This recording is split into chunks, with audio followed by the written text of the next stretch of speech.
보시겠습니다.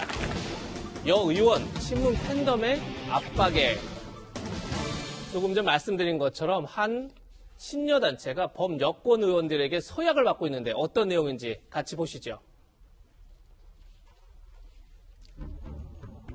검찰 수사권 폐지 서약한 범여권 의원들이 있는데요.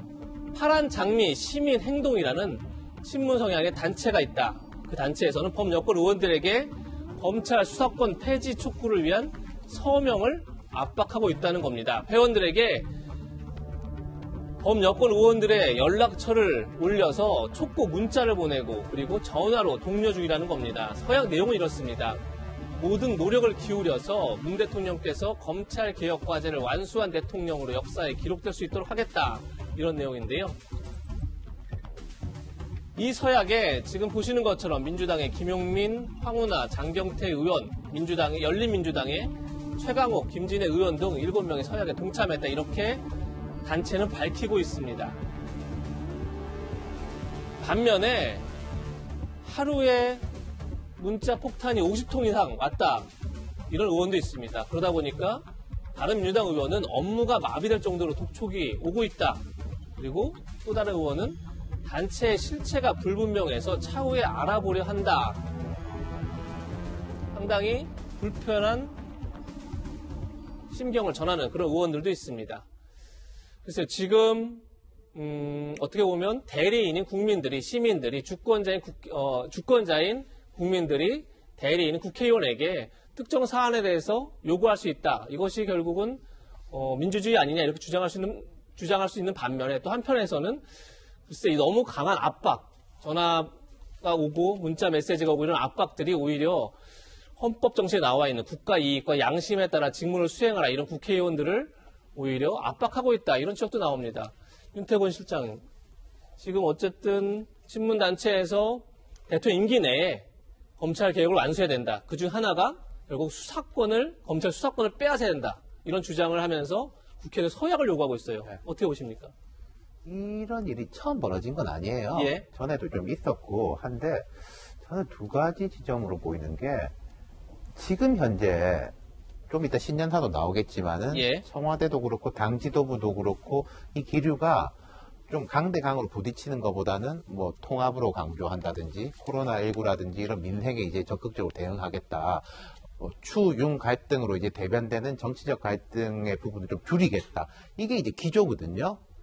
그렇다면은 이 친문 지지자들 여기도 보면 아까 그 서약서 일부에도 문재인 대통령 역사에 남을 수 있도록 뭐 이런 구절이 있는데 이분들의 원래 명분은 문 대통령을 이제 강하게 서포트하고 국정 운영을 뒷받침하겠다라는 게 첫 명분이지 않습니까? 근데 이분들이 지금 주장하는 게 청와대 기류하고 좀 달라진다. 오늘 동아일보에도 이제 그 논설실장 칼럼에도 그런 구절들이 있었는데 예. 대통령의 강성 지지층이 대통령의 동력이 되는 게 아니라 오히려 조금 엇박자를 내면서 대통령한테 부담으로 작용한다. 이런 예. 부분이 포인트가 하나가 있고 두 번째는 저기 이제 의원들이 이제 부담을 느낀다. 문자가 40, 50통 들어온다 하셨는데 문자 40, 50통이면 예전에 저분들 한참 때보다는 약한 거예요. 그렇죠. 그리고 이제 의원도 법여권에서 7명이면은 제가 볼 때 낮거든요. 아까 말씀드린 그 엇박자 문제하고 더불어서 이 강성 지지층들의 영향력이 조금씩 떨어지는 듯한 제가 이제 말하긴 조심스럽습니다만은 그런 기미가 조금 보인다. 저는 예. 이분들이 해서 문제보다는 그 이면에 있는 두 가지 지점을 보고 싶어요. 예. 오늘 말씀하신 것처럼 이게 처음이 아니다 그랬는데 지금 과연 이 서약서를 요구한 단체 과거에는 어떤 일을 했었는지 한번 같이 살펴보겠습니다. 파란 장미 어떤 단체냐면 2019년 11월에도 조국 수호 검찰 개혁을 내세우며 출범을 했고 그리고 진보성의 유튜버가 주도를 하고 있는데 과거에도 서약을 요구했던 적이 있습니다. 바로 2019년 11월에 공수처법 찬성 서약서를 제출하라 이렇게 요구를 해서 국회의 본회의 전광판 형식으로 모든 의원들의 이름을 붙여놓고 어느 의원이 서약을 했다, 서약을 하지 않았다 이것을 실시간으로 공개한 적이 있는 겁니다.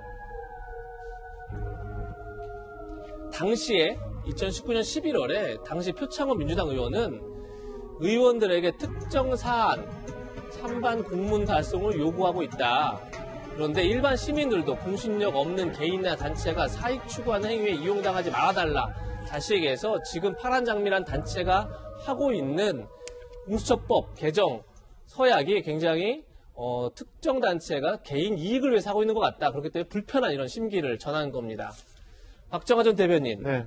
지금 글쎄 조금 전에 윤태권 실장 말씀하셨지만 강성 지지자들이 오히려 대통령에게 이익이 되는 게 아니라 부담을 주고 있다. 이렇게 했고 그때보다 동력이 많이 떨어진 것 같지만 여전히 지금 또 서약을 요구하는 그런 운동을 하고 있는데 박 전 대변인은 어떻게 보십니까? 저는 이제 새로운 양태로 소위 말하는 친문, 그러니까 강성 지지자들 팬덤이라고 하는 이 지지자들의 양태가 변화해 가고 있는 것 아닌가. 그래서 이 결과적으로 어떻게 귀결될지는 좀 더 지켜봐야겠습니다만은 우리가 그동안 많이 배워왔던 민주주의의 형태와는 좀 다른 모습으로 가고 있는 것 아닌가라는 생각이 듭니다.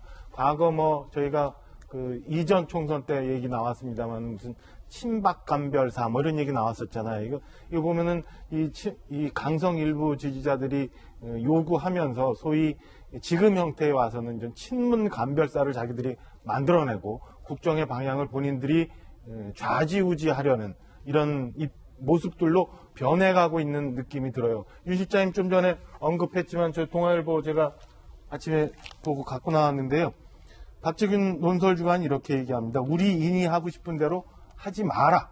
이 결국에는 과거에는 인이 하고 싶은 대로 해에서 이제는 우리가 시키는 대로 해라고 가고 있는 모습이거든요. 이게 미국에서 지금 의사당 점거한 거 우리 봤잖아요. 트럼프 대통령의 열혈 지지자들이 그 대통령 선거를 부정하면서 보여줬던 그 몰지각한 행태들을 봤었는데 네. 그런 모습들의 양태도 나올 수 있는 우려마저 들게 하는 그런 모습들을 좀 보이고 있습니다. 마저 보면은 뒤에 우리 지금 워싱턴에 나가 있는 이정훈 특파원이 같은 얘기를 쓰고 있어요.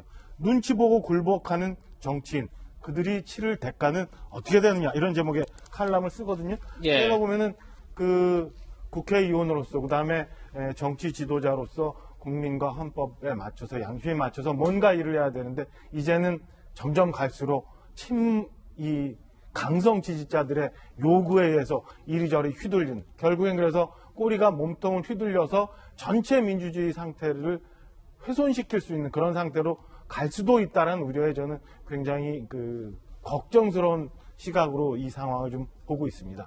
네.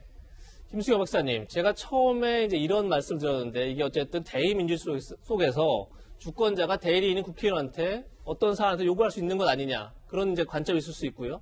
또 하나는 그렇다 하더라도 국회의원들을 압박해 나가는 건 어떻게 보면 헌법에 국회의원은 국가 이익과 양심에 따라 직무를 행한다고 되어 있는데 오히려 그걸 반하는 건 아니냐, 이런 또 시각도 있을 수 있을 것 같아요.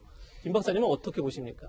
이제 이 단체가 2019년 11월에 이제 출범을 했습니다. 이 파란 장미라는 뜻이 그 꽃말이 포기하지 않는다, 기적 이런 걸 의미한다고 해요. 그래서 이제 아마 이제 검찰 개혁과 이제 기치를 내건 것은 조국 전 법무부 장관을 수호하고 예. 검찰 개혁을 이루겠다, 이제 이러한 기치를 내걸고 이제 출범을 했고, 공수처 설치 법안에 대해서 어느 의원이 서약을 했고 그 현황을 다 이제 실시간으로 유튜브나 아니면 이제 홈페이지를 통해서 공개를 했는데, 일종의 말하자면 이제 좌표를 찍어준 거죠. 요즘 말로 하면 누가 이걸 서약했고 안 했는지. 예. 그렇기 때문에 우리가 안 한 사람들에게는 더 압박을 가해서 이 공수처 설치 법안에 대해서 찬성하게끔 만들어야 된다. 이제 그러한 식의 행동을 시민 행동을 했던 그런 단체인데요. 이제 이 단체가 이제 구성 자체가 본진이 있고, 말하자면 특공대라고 말하는 팀이 있어서 이제 특공대들은 이제 주로 전화를 돌리거나 문자를 국회의원한테 직접 보내서